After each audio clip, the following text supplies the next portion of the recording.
Hello guys, நான் தான் உங்கள் கட்டில் ரெஜிரோ பேசுகிறேன். இந்த வீடியோவில் பார்த்தீங்கன்னா the legend hero academy honour student அப்படிங்கிற மண்ணோட எபிசோட் நம்பர் 1 தான் பார்க்க போகிறோம். வீடியோக்குள்ள போகிறக்கு முன்னாடி இந்த வீடியோக்கு லைக் கூட அங்கே ஒரு லைக் போட்டு பாருங்கள். அப்போ தான் அந்த மண்ணுவா நிறைய பேருக்கு ரெக்கமெண்ட் ஆகும். எனக்கும் அடுத்த வீடியோ போகிறதுக்கு ஒரு மோட்டிவேஷனாக இருக்கும். சரி, ஓகே கைஸ், வாங்க வீடியோக்குள்ளே போகலாம். சாப்டர் 1 ஸ்டார்டிங்கில் ஒரு புதிய சகாப்தம் தொடங்குது. 5000 வருஷம் முன்னாடி உலகம் அழிகிற நிலைமையில இருந்துச்சு. ஒரு மிகப்பெரிய ஆபத்து இருந்துச்சு எல்லாருக்குமே. அந்த ஆபத்தில் இருந்துட்டு எல்லாத்தையும் காப்பாத்துறதுக்கும், மனித இனம் அடுத்த கட்டத்துக்கு முன்னேறி போறதுக்கும், அவங்கள அழிவுல இருந்து காப்பாத்துறதுக்கும், அந்த உலகத்தை அழிவுல இருந்து காப்பாத்துறதுக்கும் ஒரு 4 கிரேட் ஹீரோஸ் உருவானாங்க. அங்கதான் இரோபஸ்ங்கிற ஒரு ஈவில் லார்டு இருந்தான். அந்த கிரேட் ஈவில் லார்டோட சண்டை போடுறதுக்காண்டி ஒரு 4 ஹீரோஸ் உருவானாங்க. அவங்கள முதலாவதா எல்வன்கிற ஆர்க்மேச்சும் த போயட் சாராப் சுனாவும், கூடவே டுவான் master smith the divine blacksmith வானாவும், அதோட தைரியம் நிறைஞ்ச பீஸ்ட்மேன் வாரியரான அரானோ, அப்புறம் கடைசி டிராகன் இல்ல, அவங்க தான் the dragon of the voice king லிசினாஸும் 5000 வருஷம் முன்னாடி ரொம்ப பயங்கரமா ஒரு கிரேட் வார்ல சண்டை போட்டாங்க. அதுல 5ஆவதா ஒருத்தன் வந்து சேர்ந்தான். அவன் தான் கெயில். அந்த வாரில் கிட்டத்தட்ட எல்லா ஹீரோஸும் இறந்துட்டாங்க. உயிருக்கு ஆபத்தான சுச்சுவேஷன்ல கடைசியா லிசினாஸ்ங்கிற டிராகன் போராடிக்கிட்டு இருந்துச்சு. கெயிலுங்கிறவன் தன்னோட மேஜிக்கை பயன்படுத்தி எப்படியாச்சும் அவங்கள காப்பாற்றணும்னு சொல்லிட்டு நிறையா ட்ரை பண்ணான். என்ன ஆனாலும் சரி, அவனை நான் காப்பாற்றி ஆகணும்னு அவனும் பயங்கரமாக ட்ரை பண்ணான். அப்போ இதெல்லாமே காலம் கடந்து போச்சு, இங்கேருந்து போயிடு அப்படின்னு சொல்லிட்டு அந்த டிராகனும் சொல்லுச்சு. அதோட நம்மளோட முதல் சந்திப்பு உனக்கு ஞாபகம் இருக்கா? அப்போதான் நம்ம இந்த உலகத்தை காப்பாற்றணும்னு சொல்லி சபதம் எடுத்தோம். நானும் இந்த உலகத்தை காப்பாற்றணும்னு நினச்சேன். ஆனால் என்னை மன்னிச்சிடு, எல்லாத்தையும் இப்போ நான் உன்ட்ட தான் விட்டுட்டு போகிறேன். என்னோட இதயத்தை நீ எடுத்துக்கோ கெயில். உன் மேலே தான் நான் எல்லா நம்பிக்கையும் வச்சுருக்கேன். தயவு செஞ்சு இந்த உலகத்தை காப்பாத்து, உன் மேல முழு நம்பிக்கையும் வச்சிருக்கேன் அப்படின்னு சொல்லிட்டு அதுவும் இறந்து போயிடுது. கெயிலும் இந்த இதயத்தை தனக்குள்ள எடுத்துக்கிட்டு தன்னோட காமரட் சிறப்புக்காக பழி வாங்குறதுக்கும் இந்த உலகத்தை காப்பாத்துறதுக்கும் தன்னோட கடைசி மூச்சு இருக்கிற வரைக்கும் போராடுவேன் அப்படின்னு சொல்லி அவன் உறுதிமொழி எடுத்தான். அவனும் அங்கிருந்து கிளம்பி போக, என்ன ஆனாலும் சரி, என்னோட மொத்த உடலை எரிஞ்சு சாம்பல் ஆனாலும் சரி, என்னோட மொத்த உடலை எரிஞ்ச மண்ணோட மண்ணாவே போனாலும் சரி, உன்னை நான் கொன்னுட்டு தான்டா சாவேன், உன்னோட சோலை கன்சியூம் பண்ணாம விட மாட்டேன் எரபாஸ் அப்படின்னு சொல்லிட்டு அவனும் சண்டைக்கு முன்வரான். இதுவரைக்கும் நீங்க பார்த்தது எல்லாமே ஒரு ஆரம்பம் தான். இனிமேதான் உண்மையான ஹீரோவோட சகாப்தமே தொடங்குது. ஒரு உண்மையான ஹீரோவா கெயில் அப்பதான் உருமாறினான். அந்த ஈவில் எராபஸையும் எந்த பயமும் இல்லாம தனியாளா எதிர்கொண்டான். அவங்களுக்கு நடுவுல ஒரு பெரிய சண்டையே நடந்துச்சு. அந்த சண்டை எப்படி இருந்துச்சுன்னா, அந்த வானமே உடைஞ்சு விழுகிற அளவுக்கும் இந்த பூமியை அதிர்ற அளவுக்கும் பயங்கரமான சத்தத்தோட இருந்துச்சு. இது எல்லாத்துக்குமே காரணம் வைஸ்கிங் லிசினாஸோட சாக்ரிஃபைஸுக்கு தான் நம்ம நன்றி சொல்லி ஆகணும். முடிவுல ஹீரோ கெயில் அந்த ஈவில் லார்டு எரோபஸை தோக்கடிச்சு உலகத்துக்கு அமைதியை கொண்டு வந்தான் அப்படின்னு ஒரு அம்மா தன்னோட மகனுக்காக அவன் மாவீரன் ஆகணும் அவனை மாதிரியே அப்படின்னு சொல்லிட்டு அந்த கதையை எல்லாமே சொல்லிக்கிட்டு இருந்திருக்காங்க. அவங்க ஹஸ்பண்டும் இதை நீ 100 தடவைக்கு மேலே சொல்லியிருப்போமான்னு சொல்ல, ஆனால் லியோக்கு இதுதாங்க ரொம்ப பிடிக்கும். லியோக்குன்னா அம்மா இந்த ஹீரோ பிகினிங் ஸ்டோரியை மறுபடியும் சொல்லட்டா அப்படின்னு சொல்லிட்டு அவங்க திரும்பவும் சொல்ல ஆரம்பிக்கிறாங்க. அப்போ சொல்லிக்கிட்டு இருக்கும்போது அந்த குழந்தையோட உடம்புல ஏதோ மாற்றம் ஏற்படுது. அதுவுமே இந்த ஸ்டோரி சொல்லாதீங்க அப்படிங்கிற மாதிரி ஏதோ ரியாக்ஷன் கொடுக்குது. அப்போ அந்த 5000 வருஷம் முன்னாடி என்னதான் நடந்துச்சுன்னு சொல்லிட்டு இன்னுமே தெளிவாக காட்டுறாங்க. ஹீரோ கெயில் அந்த ஈவில் எராபஸை தோக்கடிச்சக்கப்புறம் வானமே ஒளி வீசுற அளவுக்கு பெரிய புகழோட நின்றுகிட்டு இருந்தான். அப்ப திடீர்னு பார்த்தா நம்ம ஹீரோ ஒரு 5000 வருஷம் கழிச்சு திரும்பவும் ரீஎன்கான்சன் ஆயிட்டான். அது மட்டும் இல்லாம அந்த ஹிஸ்டரி புக்லயே வேற யாருக்குமே இடம் இல்லை, அவனுக்கு மட்டும்தான் அந்த இடமே இருந்திருக்கு. அதாவது ஹிஸ்டரி புக்ல அவனோட பேர் மட்டும்தான் இருக்கு, மற்ற ஹீரோஸோட பேர் எதுவுமே இல்லை. அதோட பாத்தீங்கன்னா சாப்டர் 0 முடியுது. சாப்டர் 1 ஸ்டார்டிங்ல பாத்தீங்கன்னா ராயல் ஸ்கூல் டெலான தான் காட்டுறாங்க. எல்லாருமே அமைதியா இருங்க அப்படின்னு சொல்லிட்டு ஒரு ப்ரொஃபஸர், அதாவது ஒரு டீச்சர்னு சொல்றாரு. அவரும் பாத்தீங்கன்னா இந்த 5000 வருஷம் முன்னாடி என்ன நடந்துச்சு தெரியுமா, அப்பதான் ஹீரோ அப்பியர் ஆனாரு. அதே சமயம் லோயர் வேர்ல்டுல பல சேஞ்சஸ் எக்ஸ்பீரியன்ஸ் பண்ணாங்க அப்படின்னு அந்த டீச்சரும் சொல்லியிருப்பாரு. அதோட இந்த வருஷம் ராயல் ஸ்கூல் டெலன் தான் லூமின்ஸ் அகாடமியோட என்ட்ரன்ஸ் எக்ஸாம் நடத்த போறாங்க. அது மட்டும் இல்ல, நீங்க அதுல கலந்துக்கிட்டு பாஸ் ஆகி ஃபியூச்சர்ல ஒரு ஹீரோவாக கூட சான்ஸ் இருக்கு. சரித்திரத்துல உங்களோட பேர் கூட ஹீரோவா பொன்னெழுத்துக்களால பொறிக்கப்படலாம். என் ஸ்டூடெண்ட்ஸ் மேல எனக்கு அதிகமான நம்பிக்கை இருக்கு அப்படின்னு சொல்லும் போது நம்ம ஹீரோ ஜாலியா தூங்கிட்டு இருந்திருப்பான். டீச்சரும் கிளாஸ் ஆக்காமனிடா லியோ அப்படின்னு சொல்லிட்டு அவரும் கத்துறாரு, உனக்கு எல்லா மெட்டீரியலும் கோர்ஸும் தெரியும் அப்படிங்கிறதுனால நீ நல்லா தூங்கிட்டு இருக்கியா, சரி இப்ப என்னோட கேள்விக்கு தான் பதில் சொல்ல அப்படின்னு சொல்லிட்டு 5000 வருஷம் முன்னாடி ஹீரோ ஆகிறதுக்கு என்ன மாதிரியான ரிச்சுவல் பண்ணாங்க அப்படின்னு சொல்லி கேட்க, நம்ம ஹீரோ பாத்தீங்கன்னா லேசியா இருந்துச்சு. அதுவா, நீங்களே உங்களுக்கான நேமையும் உங்களுக்கான தகுதியுமே ப்ரூவ் பண்ணிட்டீங்க அப்படின்னா மத்தவங்க எல்லாருமே உங்களை மதிக்க போறாங்க அப்படின்னு சொல்ல, இவன் தான் நம்ம கதையோட ஹீரோ லியோ ப்ளோ, ஹவுஸ் ஆஃப் ப்ளோவர்ஸ். இருந்தவன் நான் இந்த இடத்துல இவனை லியோ ப்ளோவான்னு கூப்பிட்டுக்கிறேன், எனக்கு அதுதான் ஈஸியா இருக்கு. இப்ப டீச்சரும் டென்ஷன் ஆகிட்டு வேற யாராச்சும் ஆன்சர் பண்ண விரும்புறீங்களான்னு கேட்க, அப்போ ஒரு ஸ்டூடெண்ட்டும் பாத்தீங்கன்னா முன்னொரு காலத்துல கடவுள் புரிஞ்சு கொள்ளக்கூடிய ஒரு வழி இருந்துச்சு, அதாவது ஹோலி ரிச்சுவல். இதை யூஸ் பண்ணி தான் ஹீரோவை செலக்ட் பண்ணாங்க. அப்படின்ட்டு இதையுமே பிரேம் ரிச்சுவலா சொல்லுவாங்க. எக்ஸாம்பிளா அதை பற்றி சொல்லணும் அப்படின்னா ரிச்சுவல் ஆஃப் பிளட்டை சொல்லலாம் அப்படின்னு சொல்லிட்டு சொல்ல வாத்தியாரும் பார்த்தீங்கன்னா எக்ஸலன்ட்பா, அருமையா சொன்ன, நீ தான் அடுத்த நம்ம கண்ட்ரியோட ஜீனியஸ் மேஜிக் மேன் அப்படின்னு சொல்லிட்டு அவர் பாராட்டியிருப்பாரு. இவன் தான் பார்த்தீங்கன்னா குல்வின் டிராடன், அதாவது டிராடன் ஹவுஸை சேர்ந்தவன்.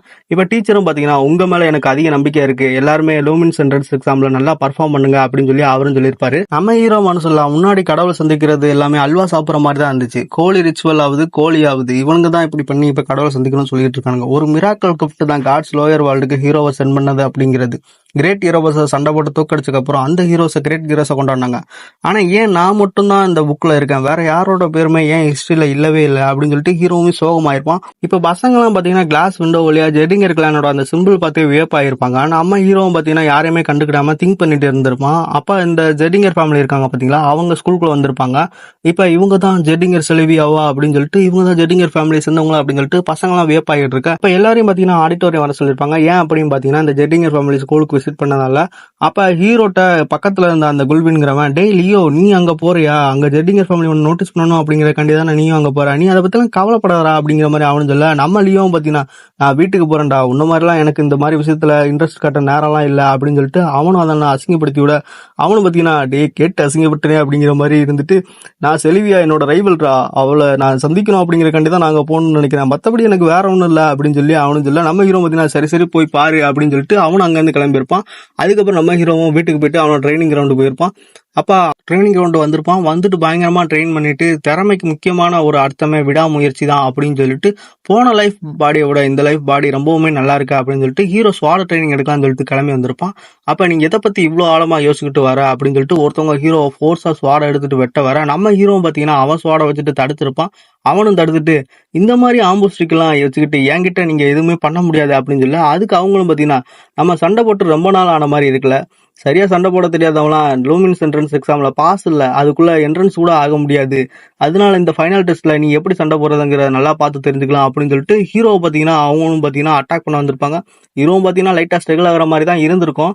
அவங்களும் பாத்தீங்கன்னா நான் இன்னுமே உங்ககிட்ட ஹார்டா தான் சண்டை போடணும் போலயே அப்படின்னு சொல்லிட்டு அப்படின்னு அவங்களும் அட்டாக் பண்ண வர, ஹீரோவும் பார்த்தீங்கன்னா ஒரு ஸ்லாஷ் மாதிரி போட்டு நீங்கள் இன்னைக்கு கொஞ்சம் அதிகமாக தான் என் மேலே அன்பு காட்டுறீங்க இல்லையாமா அப்படிங்கிற மாதிரி கேட்கலாம். ஸோ இவங்க தான் பார்த்தீங்கன்னா நம்ம ஹீரோவோட அம்மா. அவங்களும் பார்த்தீங்கன்னா நீ முன்னாடி சொன்ன மாதிரி எல்லாத்தையுமே நல்லா தான் பிளாக் பண்ணுறேன், ஆனால் இப்போ நான் உன்னை ஷூட் பண்ண போகிறேன் அப்படின்னு சொல்லிட்டு பயங்கர கொடூரமாக அவங்களும் பார்த்தீங்கன்னா அட்டாக் பண்ண வந்திருப்பாங்க. அப்போ நான் கொஞ்சம் அதிகமாக தான் ஸ்ட்ரைக் பண்ணிட்டோனோ அப்படின்னு அவங்களும் பார்த்துடுறாங்க. ஏன்னா ஹீரோவோட அம்மா இல்லையா, அவங்க பையன் மேலே அவங்களுக்கு அக்கறை இருக்கும் இல்லையா. அப்போ ஹீரோவுக்கு அந்த சோடம் பார்த்தீங்கன்னா அட்டாக் பண்ண வந்திருக்கோம். ஹீரோவோட அம்மாவும் லியோ உன்னால டாச் பண்ண முடியுமா, உன்னால டாச் பண்ண முடியாம போயிருமோ அப்படிங்கிற மாதிரி அவங்களும் பயத்துல பாத்துக்கிட்டு இருக்கா. ஹீரோவும் பாத்தீங்கன்னா அதை டாச் பண்ணியிருப்பான். டாச் பண்ணி அவனுக்கு கிடைச்ச ஓப்பனிங் யூஸ் பண்ணி அவங்க அம்மாவையும் லாக் பண்ணியிருப்பான். அவங்க அம்மாவும் கீழே விழுக, நம்ம ஹீரோவும் பார்த்தீங்கன்னா நீங்கள் ஓகேவாமான்னு கேட்க, ஹீரோவோட அம்மாவுக்குமே ஷாக்காக இருந்திருக்கும். இந்த பையனுக்குள்ள இன்னும் எவ்வளோ டேலண்ட் தான் மறைஞ்சிருக்கு, இன்னும் எவ்வளோ தூரம் தான் இவன் வளர்ந்து வர போகிறான் அப்படின்னு சொல்லிட்டு ஷாக்லேயே பார்க்க, அதுக்கப்புறம் அவங்களும் எந்திரிச்சிட்டு லியோ நீ இன்னுமே அந்த என்ட்ரன்ஸ் எக்ஸாமில் கலந்துக்கணும் தான் நினைக்கிறியாப்பா அப்படின்னு சொல்லி கேட்க, இந்த லூமின்ஸ் என்ட்ரன்ஸ் எக்ஸாம் பற்றி சொல்கிறாங்க. இது பார்த்தீங்கன்னா ஒரு ஹீரோ ஆகிறதுக்கான அகாடமி, அதாவது ஹியூமன் ஹீரோ ஆகிறதுக்கான அகாடமி. ஹியூமன்ஸ் தவிர மிச்சம் இருக்கிற 4 ரேசஸ்ல அவங்களோட ஹவுஸ் லிமிட்டை தாண்டி அவங்க வளர்ந்து வந்து ஹீரோ ஆயிருப்பாங்க. ஹீரோக்கு அந்த வாய்ப்பு கிடைச்சிருக்காது, அவனுக்கு இப்போதான் அந்த வாய்ப்பே கிடைச்சிருக்கும். 5வது வந்த நம்பிக்கை ஹீரோக்கு இப்போதான் அவனுக்கு ஒரு ஹவுஸ் இருந்திருக்கும். அவனுமே அவனுக்கான வாய்ப்பை உருவாக்கிட்டு இப்போ அவனும் முன்னேறி போகணும்னு நினைச்சுக்கிட்டு இருக்கான். அவனுமே பார்த்தீங்கன்னா கண்டிப்பாக நான் இதில் கலந்துக்க போறேன் அப்படின்னு சொல்ல, நம்ம ஹீரோவோட அம்மாவும் ஜெடிங்கர் கிளான் மெம்பர் இங்கே வந்திருக்காங்கப்பா, நம்ம மனுஷனுக்கு தான் அவங்க வந்திருக்காங்க அப்படின்னு சொல்ல, ஹீரோ பார்த்தீங்கன்னா ஜெடிங்கர் கிளான் மெம்பர்ஸ் அவங்க ஏன் இங்கே வரணும் அப்படின்னு கேட்க, அவங்களும் பார்த்தீங்கன்னா ஆமா எனக்குமே பர்சனலா அவங்க வரதுல விருப்பம் இல்லதான், ஆனா இருந்தாலும் அந்த ஜீசஸ் ஜெடிங்கர் ஃபேமிலியோட வைஸ் பேட்ரியாக், அதனால அவர் ஃபேவரை கேட்கும்போது என்னால் மறுக்க முடியுமா. அதோட அவர் கண்டிப்பா உனக்கு இங்க வந்து ஜெடிங்கர் ஃபேமிலியோட ஆரா பிரத்திங் மெத்தட கத்துத்தரதா சொல்லியிருக்காரு, அதனால நெக்ஸ்ட் இயர் நீ கண்டிப்பாவே லூமின் அகாடமில போய் சேர்ந்துக்கலாம் அப்படின்னு சொல்ல, நம்ம ஹீரோ பாத்தீங்கன்னா ஜெடிங்கர் ஆரா டெக்னிக்கா, ஆனா அம்மா எனக்கு இந்த இயரே நான் போயிட்டு அந்த அகாடமில சேர்ந்துக்கணும் அப்படின்னு நான் நினைக்கிறேன் அப்படின்னு சொல்ல, இந்த பக்கம் பாத்தீங்கன்னா அவங்களுமே வந்து சேர்ந்திருப்பாங்க அந்த இடத்துக்கு. அப்ப அவங்க கூட பாத்தீங்கன்னா ஒரு பொண்ணு வந்திருப்பா இல்லையா, அவளோட நேம் தான் பாத்தீங்கன்னா செலியா ஜெட்டிங்கர். அவளும் பாத்தீங்கன்னா ஏன் நம்ம இந்த இடத்துக்கு வந்து தங்கணும், நம்ம ஏதாச்சும் ஹோட்டல்ல போய் தங்கிருக்கலாமே, இந்த சின்ன ஹவுஸ்ல நம்ம வந்து தங்கணும் அப்படிங்கிற மாதிரி நினைக்க, இந்த சாப்டர் இங்கே முடியுது நண்பா. நிறைய பேர் நினைக்கலாம் என்னடா நம்ம நிறைய மானுவா சஜஸ்ட் பண்ணோம், ஆனா இவன் நாட்டுக்கு வேற ஏதோ ஒரு மானுவா போட்டிருக்கான் அப்படின்னு சொல்லிட்டு நினைக்கலாம்.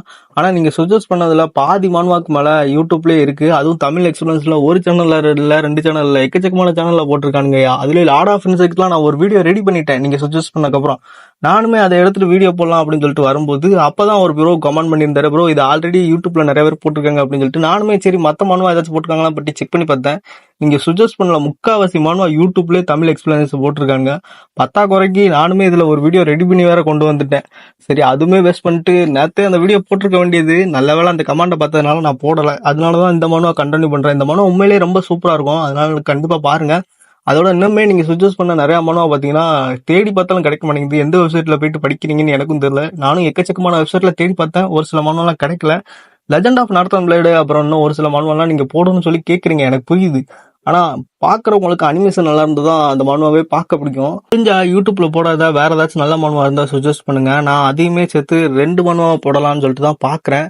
நான் ஆக்சுவலா வேற மனுவா தேடி போட்டிருக்க வேண்டியது, இங்க கிடைச்சது வேற மனுவா. ஆனா இந்த மனுவா உண்மையிலேயே செமையா இருந்துச்சு. இந்த மனுவா எப்படி இருந்துச்சு சொல்லிட்டு மறக்காம கமெண்ட் செக்ஷன்ல கமெண்ட் பண்ணுங்க. அதே மாதிரி இந்த வீடியோ பிடிச்சிருந்தா இந்த வீடியோ கிளிக் பண்ணிட்டு சேனலை மறக்காம யாராச்சும் புதுசாக சப்ஸ்கிரைப் பண்ணி வச்சுக்கோங்க. நான் பாத்தீங்கன்னா உங்களை அடுத்த வீடியோல சந்திக்கிறேன். டாட்டா பை பை கைஸ்.